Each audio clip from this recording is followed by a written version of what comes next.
तो अब हम देखें classification based on mechanism of action. जो ये वाली क्लासिफिकेशन है सबसे ज़्यादा इंपॉर्टेंट है और मोस्ट टफ टू लर्न है। So I have made certain tricks for you to make this work easy. और चलो अब देखते हैं फिर ट्रिक्स। उससे ट्रिक्स को देखने से पहले मैं आपको एक ब्रीफ सा ओवरव्यू बता देती हूँ कि मतलब इसको याद कैसे करना है, जो सभी बताते हैं यूजुअली, तो इसमें तो कुछ नई बात नहीं है। सबसे बाहर किसी भी सेल के एक सेल वॉल होती है, उसके अंदर एक सेल मेम्ब्रेन होती है, उसके अंदर न्यूक्लियस में क्या होता है, डीएनए से क्या बनता है, RNA, with the help of transcription.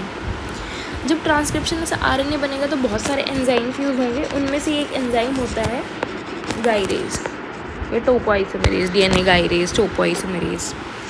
फिर ये जो आरएनए होगा ये प्रोटीन सिंथेसिस कराएगा with the help of that translation का प्रोसेस, तो प्रोटीन बनेगा। अब प्रोटीन जो होता है वो बनता भी है, टूटता भी है, तो प्रोटीन के बनने और टूटने को हम बोलते हैं मेटाबॉलिज्म। तो इसमें से जो कीवर्ड्स मैं आपको बता रही हूँ वो आपको याद रखने हैं। सबसे बाहर क्या होती है, सेल वॉल, तो इसको आपको याद रखना है। उसके अंदर क्या होती है, सेल मेम्ब्रेन, तो इसको आपको याद रखना है।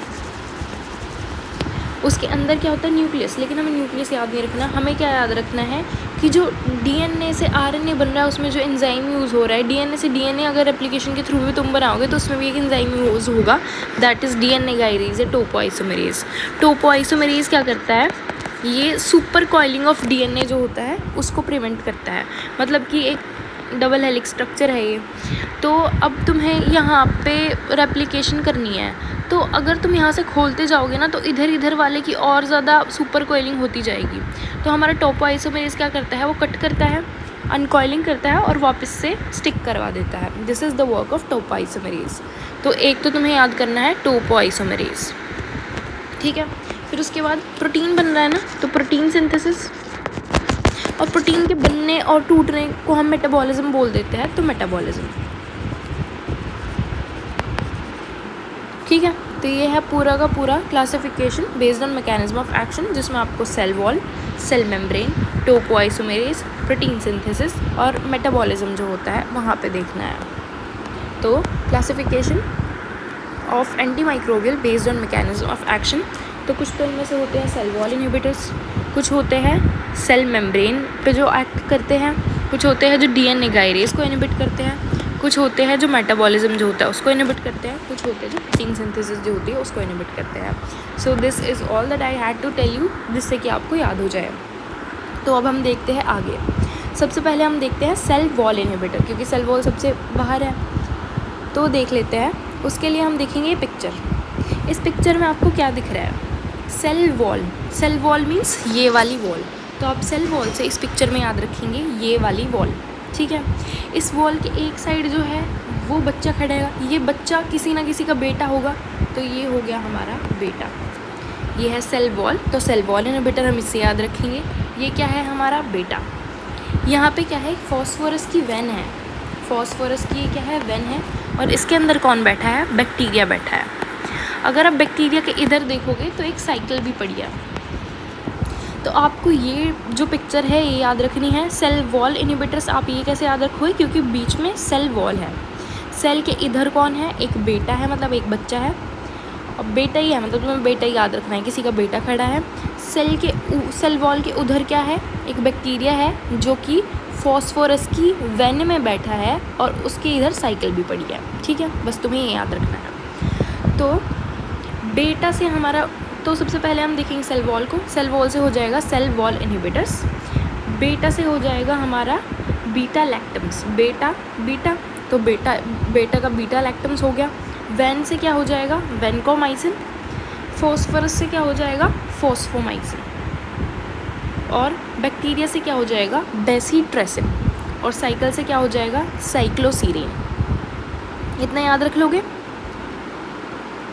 फॉस्फोमाइसिन हो गया फॉस्फोरस से, बीटा लैक्टम्स हो गया बेटा से, बेसिट्रेसिन हो गया बैक्टीरिया से, साइक्लोसीरीन हो गया साइकिल से, और वैन से हो गया वैनकोमाइसिन। बस तुम्हें ये याद रखना है, very easy it's going to be for you to learn this thing. ये तुम्हें एक दो बार जब देखोगे इस पिक्चर को तो आराम से याद होना चाहिए। सेल वॉल इनहिबिटर्स ये होते हैं। उसके बाद सेल वॉल के अंदर क्या होता है, हमने देखा सेल वॉल के अंदर होती है सेल मेम्ब्रेन। तो अब हम देख लेते हैं एक सेल मेम्ब्रेन इनिबिटर। हमें पता है कि सेल मेम्ब्रेन जो होती है वो सेमी परमिएबल मेम्ब्रेन होती है, मतलब उसके थ्रू कुछ चीज़ें चली जाती है, कुछ चीज़ें नहीं जाती। It is selectively permeable membrane. तो ऐसे ही आपने ना दुपट्टे देखे होंगे, मतलब उनमें मतलब हल्का हल्का दिखता रहता है, तो एक तरीके से वो भी सेमी थ्रू होते हैं, सेमी सी थ्रू होते हैं, यू कैन से। मतलब तुम एक दुपट्टे से एक सेल मेम्ब्रेन को कंपेयर कर सकते हो कि वो भी सेमी परमिएबल, वो भी आधे आधे सी थ्रू। तो दुपट्टे जो होगा हमने उससे याद करना है सेल मेम्ब्रेन को। Cell membrane means semi permeable membrane, कि मतलब आधा आधा हो रहा है काम, और ऐसे दुपट्टे में थोड़ा थोड़ा सी थ्रू है वो दुपट्टा। तो आप ये दुपट्टा देख रहे हो, और इस दुपट्टे में एक कलर नहीं है, इस दुपट्टे के बहुत सारे कलर मिक्स हो रखे हैं इस दुपट्टे में। तो तुम याद रखोगे दुपट्टे से हो जाएगा डेप्टोमाइसिन, और बहुत सारे कलर मीन्स बहुत सारे मीन्स पॉली, और मिक्स हो रखे हैं दुपट्टे में, तो पॉलीमिक्सिन बी एंड पॉलीमिक्सिन ए। तो सेल मेम्ब्रेन पे जो एक्ट करते हैं हमारे एंटी माइक्रोबियल्स, वो हो जाएगा दुपट्टे से डेप्टोमाइसिन, और बहुत सारे कलर मिक्स हो रहे हैं उससे polymyxin B and polymyxin A. So it has become easy for you. उसके बाद सबसे बाहर थी हमारी सेल वॉल, उसके अंदर थी सेल मेम्ब्रेन, उसके अंदर हमारे न्यूक्लियस में था डीएनए गायरेज। तो अब हम देखेंगे डीएनए गायरेज के इनहिबिटर्स। डीएनए गायरेज का मैंने आपको काम बताया था, वो सुपर कॉइलिंग ऑफ डीएनए को प्रिवेंट करता है। क्यों? क्योंकि जब आपका ये डीएनए जो है इसकी रेप्लिकेशन हो रही है, ट्रांसक्रिप्शन हो रही है, कुछ भी हो रहा है, तो वो उसकी अनकॉइलिंग एक तरीके से, मतलब जहाँ से उसको हम रेप्लिकेट कर रहे हैं वहाँ से तो उसको अनकॉइल करना पड़ेगा, लेकिन जैसे इधर इधर से अनकॉइल करेंगे उसके पीछे की तो सुपर कॉइलिंग होती रहेगी। तो टोपो आइसोमेरेज क्या करता है, पहले कट करता है, कॉइलिंग खोलता है, और उसके बाद वापस से गम की तरह चिपका देता है, मतलब कटेगा, काटेगा, सुपर कॉइलिंग खोलेगा और गम की तरह चिपका देगा।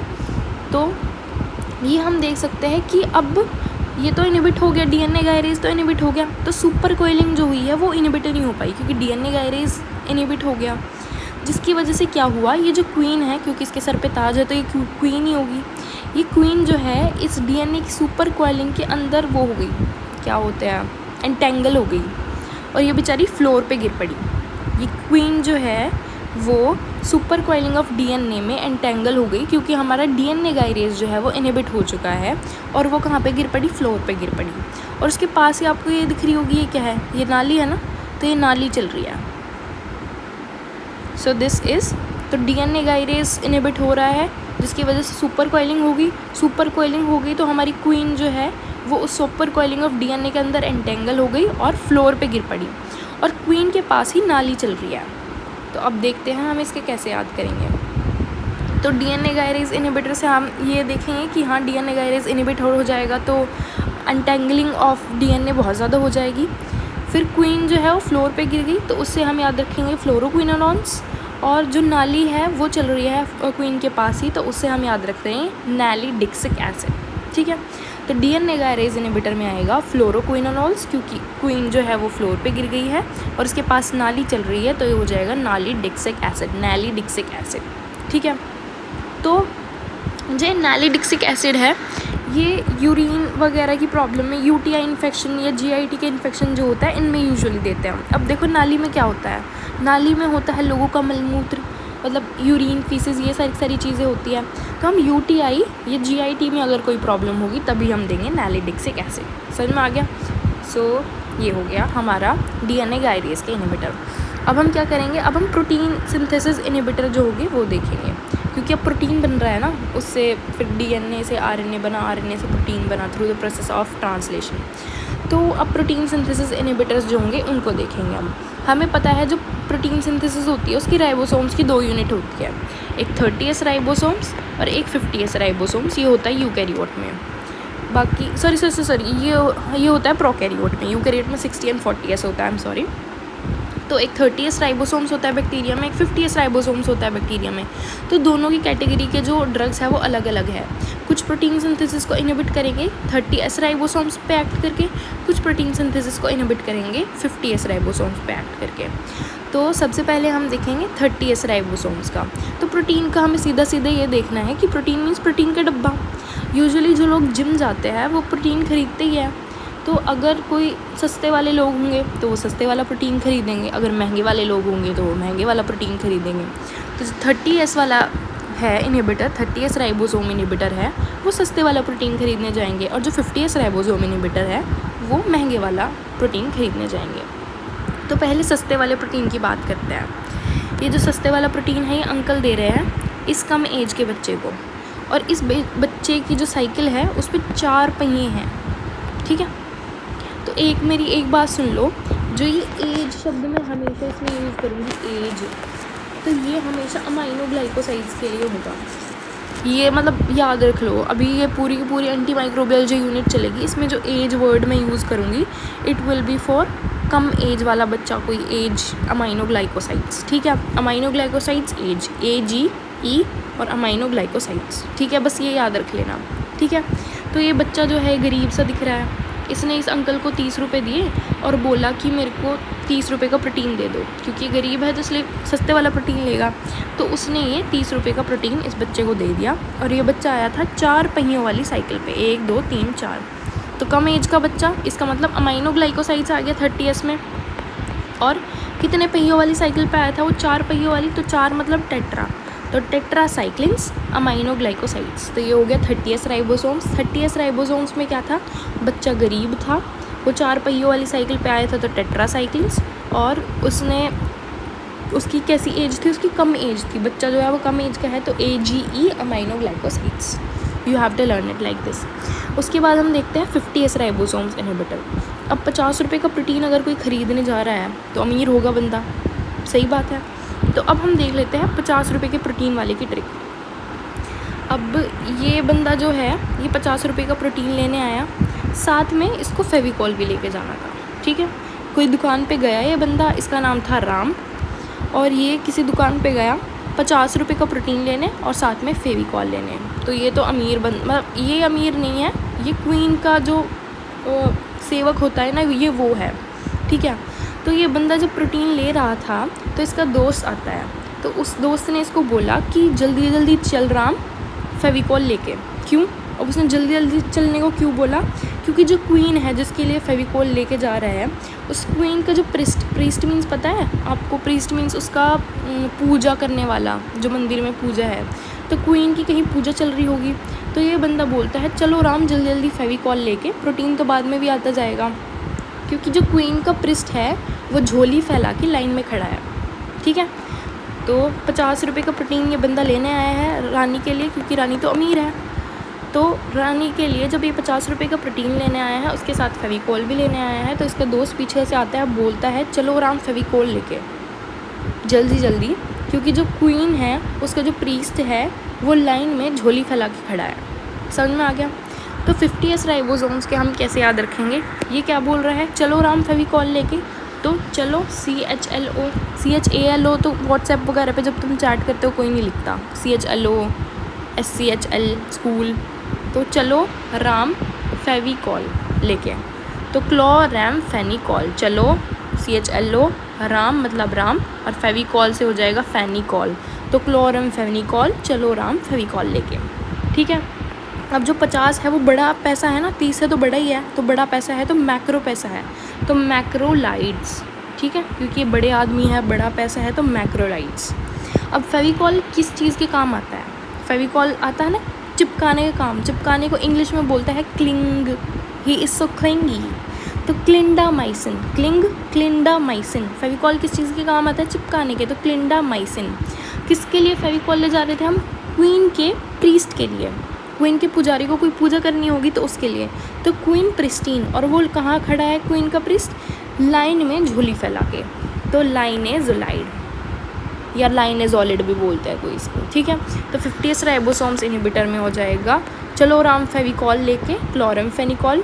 50 रुपये जो होता है वो बहुत बड़ा अमाउंट है, तो मैक्रोलाइड। क्लिंग करने मतलब फेविकॉल क्लिंग करने के काम आता है, तो क्लिंडामाइसिन। क्वीन का जो प्रीस्ट है वो लाइन में लगा हुआ है, तो क्वीन प्रिस्टीन।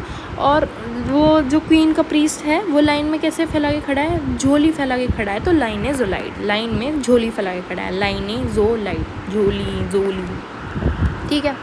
तो ये हो गए हमारे प्रोटीन सिंथेसिस के इनहिबिटर। उसके बाद हम देख लेते हैं मेटाबॉलिज्म इनहिबिटर्स। कि मेटाबॉलिज्म को कौन कौन से इनहिबिट करते हैं। अब मेटाबॉलिज्म हम किसको बोलते हैं, मतलब what is the definition of metabolism, not in मतलब डेफिनेशन वाइज बट ऐसे नॉर्मल टर्म्स में, किसी चीज़ का बनना या किसी चीज़ का टूटना, इसको ही तो मेटाबॉलिज्म बोलते हैं कि पहले कोई चीज़ बनेगी, फिर वो टूटेगी, फिर उससे कुछ और बनेगा, this is what is metabolism. तो बनना और टूटना सबकी लाइफ में होता है, मेडिकल स्टूडेंट की लाइफ में तो ज़रूरी होता है। पहले तुम टॉपर होते हो तो तुम बनते हो, फिर उसके बाद तुम फ़ोन में लग जाते हो, पढ़ते लिखते हो नहीं, तो मतलब एक तरीके से बनना और टूटना ही हो गया ये। तो ये बच्चा है, ये भी मेडिकल स्टूडेंट ही था, पर इसने फिर बायो ले ली तो ये मैथ्स में ही रहा। तो इसका प्यार क्या था पहले, इसका पहले प्यार था क्या, बना क्या था ये, और फिर देखेंगे टूटा क्या था। तो हम इससे मेटाबॉलिज्म देखेंगे कि क्या बना था और क्या अब टूट गया। तो ये बना था, इसको ना पहले मैथ्स बहुत पसंद थी, इसका प्यार था मैथ्स, ही यूज्ड टू से प्यार है मेरा मैथ्स, ठीक है। और इसकी 3 बार मैथ्स में फ़र्स्ट रैंक आई थी, ठीक है, 3 बार। लेकिन आजकल ये तो बना था, अब टूटा क्या है ये, क्योंकि सेल फ़ोन में लगा रहता है पूरे दिन, तो इसलिए ये बंदा टूट गया, मतलब नंबर नहीं आ रहे इसके MBBS में आके। तो क्या था, ये प्यार था इसका मैथ्स, और इसकी 3 बार थी फर्स्ट रैंक आई थी इसकी मैथ्स में, प्राइम मार्क्स मिले थे इसको मैथ्स में। और आजकल ये टूटा कैसे है, क्योंकि सेल फ़ोन में लगा रहता है। तो प्यार था मैथ्स, तो पायरी, प्यार, मैथ, माइन, तो प्यार था मैथ्स मेरा, माइन मीन्स मेरा, पायरी, मेथा, माइन, प्यार था मैथ्स मेरा। ट्राई मीन्स 3 बार मैथ में, prime means I was at the prime place, तो 3 बार मैथ्स में I was at the prime place, tri मैथोप्रिम, पायरी मेथामाइन, ट्राई मैथोप्रिम। ये तो थी पुरानी बात जो बनी थी, अब टूट कैसे गया, क्योंकि पूरे दिन किस में लगा रहता है, सेल फ़ोन में। तो सेल फ़ोन, सेल्फोनामाइड, सेल फ़ोन, सेल्फोनामाइड, इसके हाथ में फ़ोन दिख रहा है तो सेल फ़ोन, सेल्फोनामाइड, ठीक है।